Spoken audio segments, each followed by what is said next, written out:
desperately needed, wanted, had to be accepted. So I chose to distance myself from my Filipino-ness. Wished that my skin was any color but brown. Wished that my house didn't smell the way it did with all those damn plastic runners all over the house. Wished that I could walk out of my house without my clothes reeking of fried lumpia or the meat. I even tried to pinch my nose together so it wouldn't be so flat. I hated bringing friends over to the house because they would ask questions of why they had to take off their shoes and why I had a slot machine in my kitchen.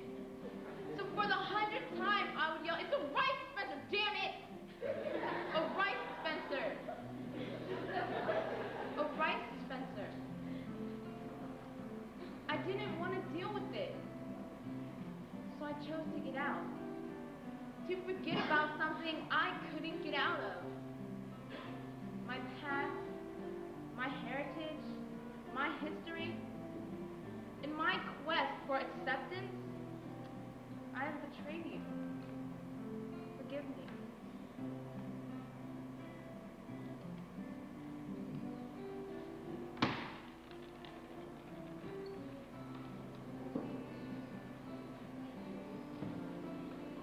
Don't you even lay this guilt trip on me. I never needed you. Never. I was nominated most likely to succeed in my class. I was head of the student council, one of the most popular people in school. I went to college, and I graduated with my physical therapy degree. Now look at me. I am 24 years old, and I make $45,000 a year. I am living the American dream. A dream that you foolishly thought you could be a part of. I can do whatever, whenever I want. Don't you wish you were me? Don't you? I wish I could believe everything I just said. That way things would be easier on me. I went to one of those culture nights last year, and you know how those things are. The tinkling presentation, followed by the martial arts demonstration, and then the inevitable, the singing. The only reason why I went was for the free food and the dance afterwards. But this culture night is different. I actually learned of how people who look like me fit in this place we call America. I learned of how you fought gallantly in World War II, and how they were so ungrateful to you, and how you came in the 20s with such high hopes, only to be called a brown monkey. And they wanted to actually hunt you down like some animal for sport in Washington. And still you came to California to pick grapes in the hot sun for a mere 15 cents a day.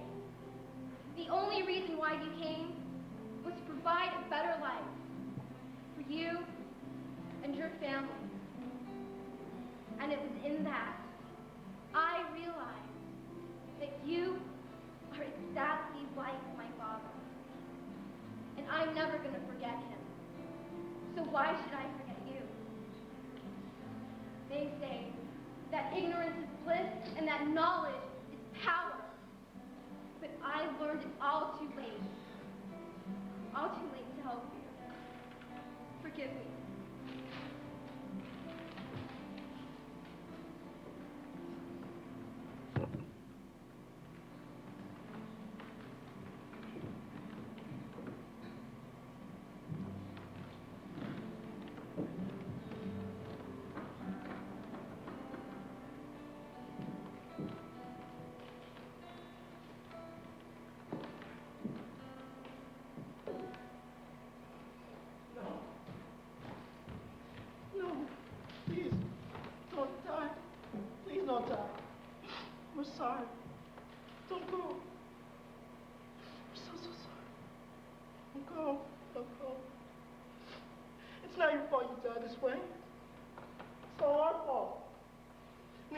time to get to know you. Now look what happened. Something about you and me. But we forget. Better yet, we don't care. Consequently, many of us walk around and say we're proud Filipinos. But exactly of what? We're so content with ourselves, our social functions, our queen contests, our picnics. Sadly, many of us could give a damn about what you've done, what you've been through. We're still lost in America. We still don't know where we fit in. So we wander. We live and still wander down a path we feel is right. But how can you travel without knowing where you've been? The answer lies with him, his grave.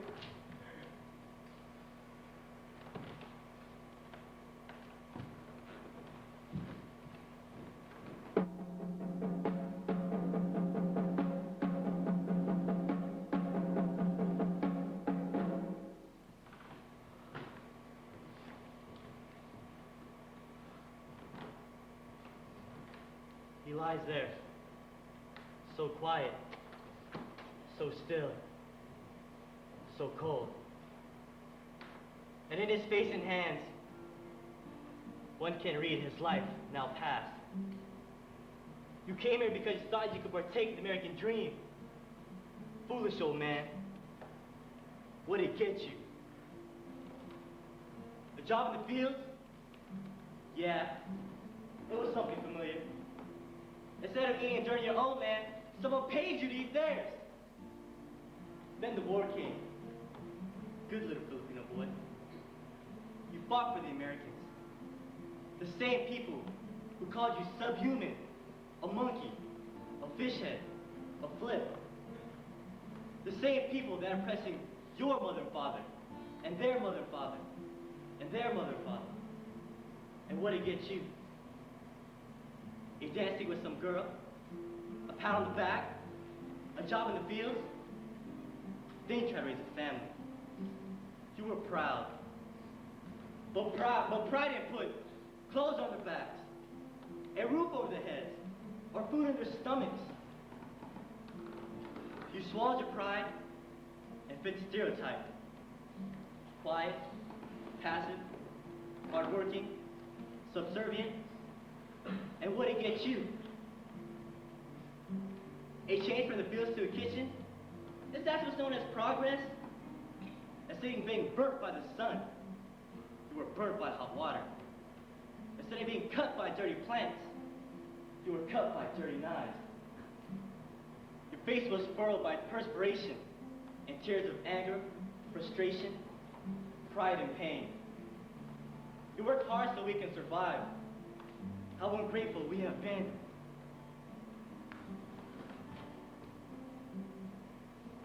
You were so proud of me, your son. I saw it in your eyes, those same eyes which we'll never see again. I saw it on the smile on your lips, those same lips which will never smile again. I felt it in your handshake, those same hands which will never move again. So you lie there, so quiet, so still, so cold. So, what did it get you?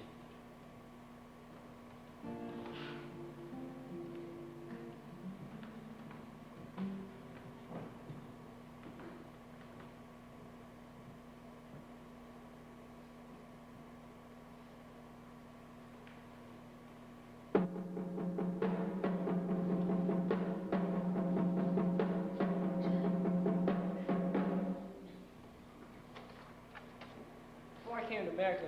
I finished my first year of high school, but I was unable to finish all the way, because life in America influenced me very much. I had a cousin in the U.S. He usually writes to my relatives in the Philippines and talk about the good life in America. The pictures he sent, he'd be all dressed up, you know, nice suit, nice Stetson hat, cane, and even sporting black and white shoes. I thought, if I could come to America, I can have clothes like that too. But more than this, I want to come and better my life and get a better education. But my parents couldn't afford it. So what they had to do was sell part of our land, caravan, and a cow so I can just come to America.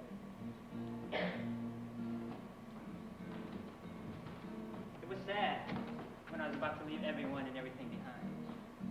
I had to rely on my determination to better myself with whatever I could accomplish. I recognized that in my village, there was nothing there for me. I remember my mother's words. She said, "Go, venture.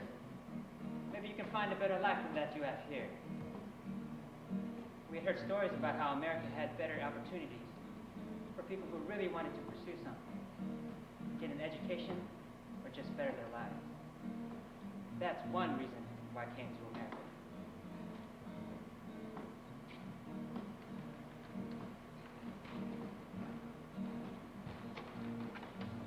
It was cold. I was there on the pier all by myself, hungry and scared. You know, you're all alone in a strange country. You don't know anybody. My cousin didn't even meet me, and I was just 17 years old. I saw a restaurant nearby, and I only had 50 centavos. That's all the money I had. I was hungry, so I decided to go in the restaurant, but hesitated, because there were a lot of people there. I saw a man at the counter and said, "Sir, I'm hungry. I'd like to buy one piece of bread." "Huh? What do you want, boy?" I said, "I would like to buy one piece of bread. I'm hungry." "Okay." So he took me to the back, to the kitchen, and gave me 2 slices of bread. I gave him my 50 centavos. "What's this? What kind of money is this?" "Sir, that's Filipino money. You can't use that here. Go on, take the bread. Get out of here. Go back to where you came from." Then a police officer saw what was happening. I told him I just arrived from the Philippines. I got no place to go. He asked, "What address did your cousin give you?" I showed him the address of my cousin. He called the place. It was a Filipino club. He spoke to the president of the Filipino club and said, "There's a Filipino boy here. His relative did not come to meet him. He's alone here, freezing. It's cold." So by 11 p.m., a man picked me up, took me to the Filipino club by car. I spent the night there on the wood floor. As I was beginning to fall asleep, I asked myself, is this America?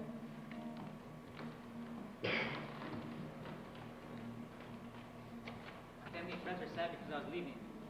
You'll be thousands and thousands of miles away. You'll be all alone there. When you're sick, who will look out for you? Who will watch for you? Who will take care of you? That's what they told me before I left. My expectations of America were that everything would be fine and that we would be treated nicely. My American school teacher said that we would be treated nicely because the United States and the United States, because the United States, we belong to the United States, and there's equality, freedom, and there's no racism.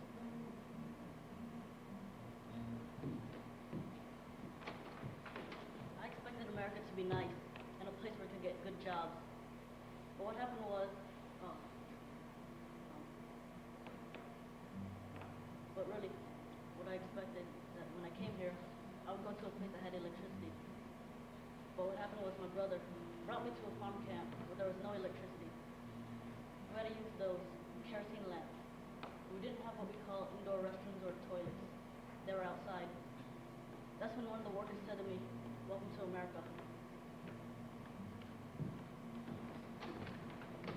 When I first arrived here, I was so homesick because I didn't know anybody.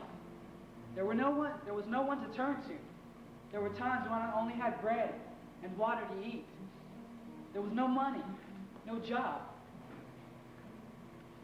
In 1932 and 1933, I wanted to go back to the Philippines, but then I thought of the reason I left. To come here for an education. If I went back without an education then, well, it didn't happen to go that way. People who knew me, especially those who went to school with me there, might come around and say, "So you came back, huh? Without an education? Why did you go then?" I thought they might say that to me, and I'd be embarrassed. So I didn't go back. but I wish I never came to America.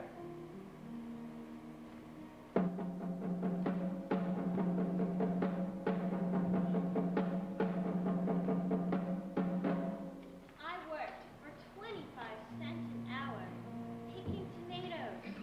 We lived what they call the bunkhouse. It was nothing but a dilapidated shack. We had no electricity. There was only a firewood stove. The wind just blows in. In the summertime, it's just the same. I felt so cold coming in from a warm country. So when winter came, I went to Los Angeles. I thought I had a chance to go to work, but then it was a depression. It was hard to get a job, very difficult. In some cases, I would have to beg. I had to ask for change from Filipinos who appeared to have jobs. One would give me a nickel, someone else would give me a dime, until I had 15 cents or 20 cents, enough to buy a meal. But I had no place to stay, so I went to work as a houseboy in the winter of 1932. Then I had no job, and that's when I begged for nickels from other Filipinos. They always gave whatever they could spare. After all, we are generous people. Gosh, it's hard. You don't know anyone and you can't find work. Depression time. We have no work at all. If one man has a job, he'd be the one who supported us, buying us food to eat. We lived in town, renting a house. With the little money we had, it pulled all our money to pay for rent and something to eat. In 1929 and 1930, an old man, Thomas Espinola, had a pool hall in El Dorado. He ran the pool hall, and in the basement, there was some extra space.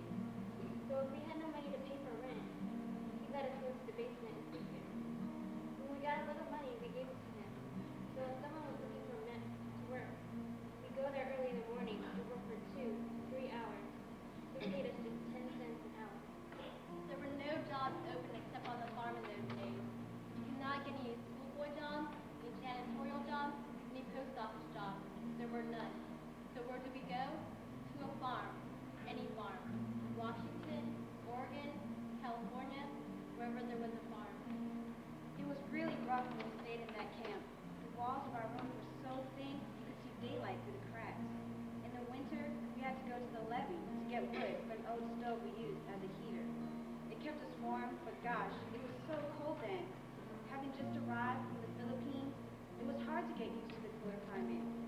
Man, sometimes I had to cover myself with an old mattress just to stay warm through the night. It was cold, awful cold, and you could feel the wind. Sometimes I would ask, is this the better life in America? It was worse than what I had back home. It was cold, and we had to pump our water outside. There was no hot water, so when we wanted to take a bath, we had to use a big steel tub and burn wood underneath to warm it up a bit. In 1932, I worked in Santa Clara, picking peas for $1 a day, 10 cents an hour. Then we had to pay 63 cents for our expenses. So how much left? 37. If you are on the farm, the wages are the same wherever you go. The average was then 10 to 15 cents an hour. You work 10 hours and get $1.50 minus 75 cents for board. Then maybe you get 200 hours a month. Sometimes you don't have enough to pay for your board. I used to pay during the winter, but from October through February, we had no work. I used to owe the labor contractors sometimes $75 to $80 when June came around. Yes, that was really my life. Well, at least we had 3 meals a day, and of course, we had each other.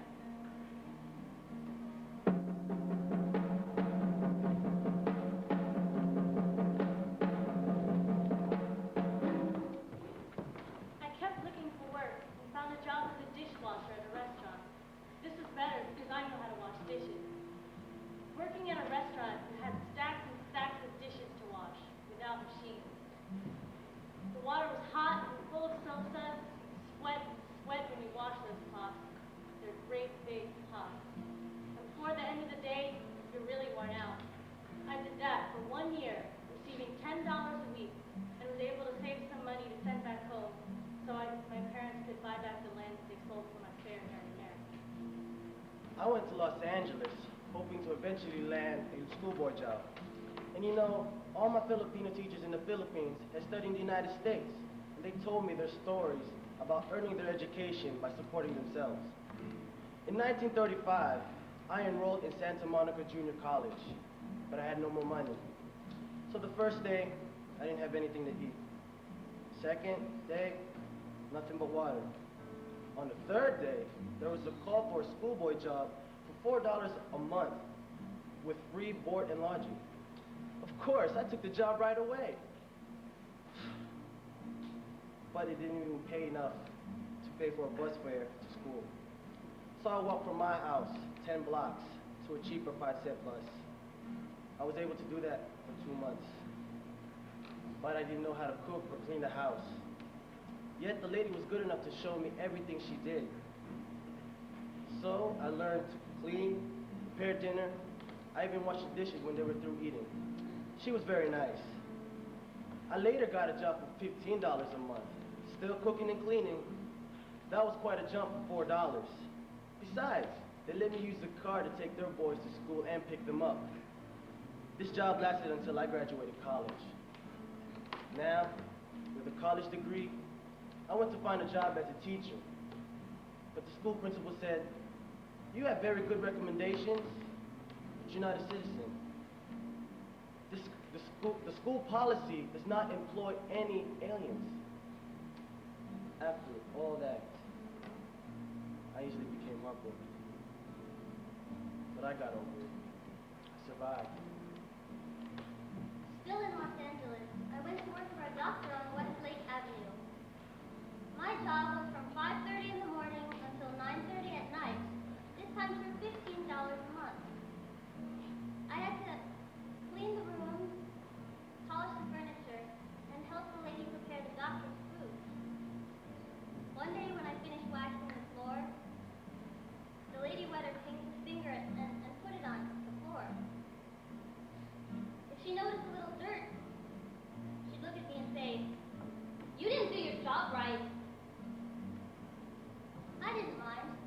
I was so patient. I had to work every day except for a half day on Sunday. One day I had my worst experience. I was getting ready to leave the house when the lady stopped me. "Boy, you come here." "Yes, ma'am?" "You clean the mess." "What mess?" "The dog mess." "Mrs. Miller, I can't do that right now. This is my only day off and I'm about to meet my friends in town." "Oh, other brown monkeys. Are there really more brown monkeys like you in the Philippines?" Boy, I got so mad. This lady must be prejudiced, I thought. So I said to her, "Yes, Mrs. Miller, there are other brown monkeys in the Philippines. There are white monkeys, too. You better fix my time." I quit. I went to the basement to get my things and left. I never came back. My early days of growing up were in the Depression years. I was born in 1924 and the financial crash was in 1929. Actually, I didn't realize how tough life was because when you're little, you don't know of all the sad realities that are affecting your life. But my mother was a very jolly person who made the best of everything. When everybody was really in the midst of the Depression, my father's job in the tailor shop ended, and he had to pick peaches for 15 cents an hour. That was really bad. You can't imagine what it was like then with a family of several small children. At times, we didn't have much food, but we never missed a meal. I knew our financial situation was not good when our supper consisted only of rice, cream, and sugar. My brothers and sisters liked it, but I could hardly swallow my food. My mother would always say, "Be thankful. At least you have something to eat." To this day, I don't like rice pudding. It gives me sad memories. Yet although we didn't have much food at times, my father would still often bring 1 or 2 Filipino single men home from town, so we could share our dinner with them. I remember my mother don't realize that our meal is so limited tonight. Lucky if we have enough for our children, my mother would say. Do you know that these men have not eaten for several days? I'm sure our food could stretch, my father would answer. Somehow it did. Several years later, at an out-of-town social event, a stranger came up to my father saying, "Are you Mr. Bantilio?" "Yes," my father answered. "I guess you don't remember me. I'm one of the men that you brought home to your house several times. You kept me from starving, and I will never forget that." The man took our address. Later, he gave my father something because he was so grateful. It was a planless life, hopeless and without direction. I was merely living from day to day, place to place, and job to job. There seemed to be no place to go in this wide land. There seemed to be horror and tragedy everywhere I went. The lives of Filipinos were cheaper than those of dogs.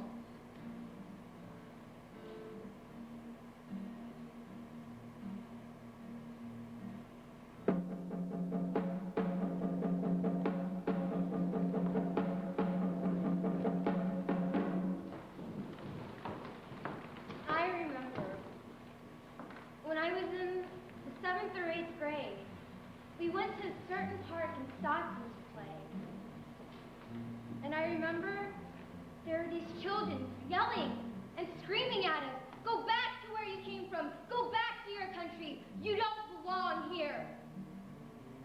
But I have no idea what country they were talking about because I was born in Stockton. And then I remember my father would tell us stories of Filipinos defending themselves against police who would ride down El Dorado Street and haul a paddy wagon to haul away Filipinos who were just standing there. It shocked me for a while because Americans didn't seem to respect us.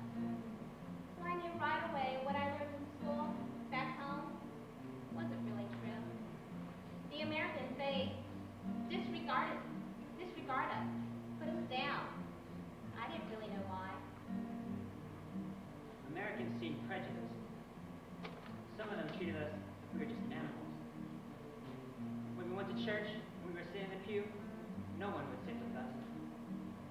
When we went to the theater, we were always ushered to the side and the back. We weren't even allowed to sit in the middle of the theater.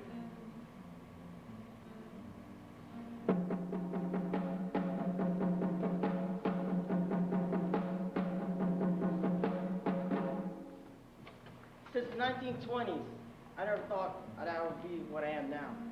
But I've worked hard to make it this kind of life. When we first came here, we never thought life would happen this way. We thought we couldn't survive sometimes. But we survived. I survived, in spite of all the hardships that I had. I would not say that I'm a failure, but I did not realize my dream of continuing my education. Because my dream was to finish my education here and then go back.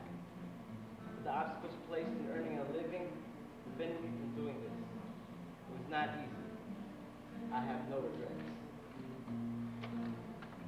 As I look back, I think of the hardships. And like everything else, there's time and place we learn to accept. Sure, we can do things in a hurry. But I think those people that have the good intention to help others will get there. Some things may be painful. Some people take for granted that change came easily. It's never easy. But change must come. I believe change must come.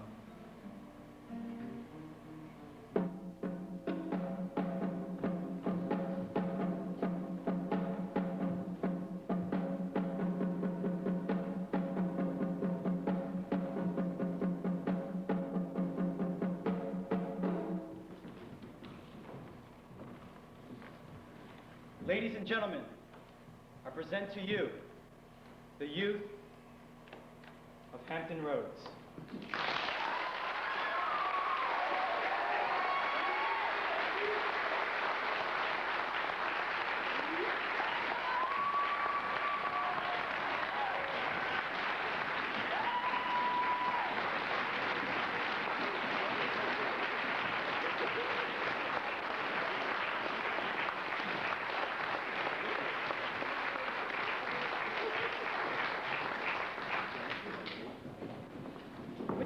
saw there was a series of poems that Joni Cordova had reflected in her book, Voices.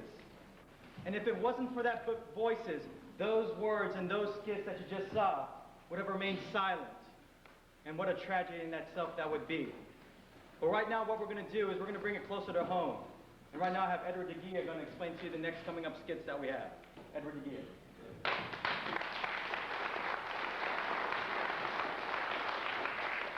First of all, good afternoon and thank you for coming. Hope you enjoyed the last series of skits. It's really touching and I'm glad that it's written down. But like I said before, we're missing something more modern, something more of our age. What happened to the East Coast? Well, Dr. Pagano introduced me for Edward DeGia, but he introduced me as lieutenant, so that's incorrect. I'm ensign. I'm just starting. I just graduated past May. But I just thought I'd let you know that. And growing up, being military, there were some skits that, maybe should be told, some of the stories that should be told about what happened. And so I wrote one up. I'm not a playwright, I'm a nurse. I take care of sick people. In fact, I take care of little kids. I'm a pediatric nurse. So I said, gosh darn it, we need to get a story about what went on with us. How was it like growing up Filipino American in a military aspect? How was the father? How did the father feel? How did the mother feel? So I thought it's a quick skit. It's a little time. I'm telling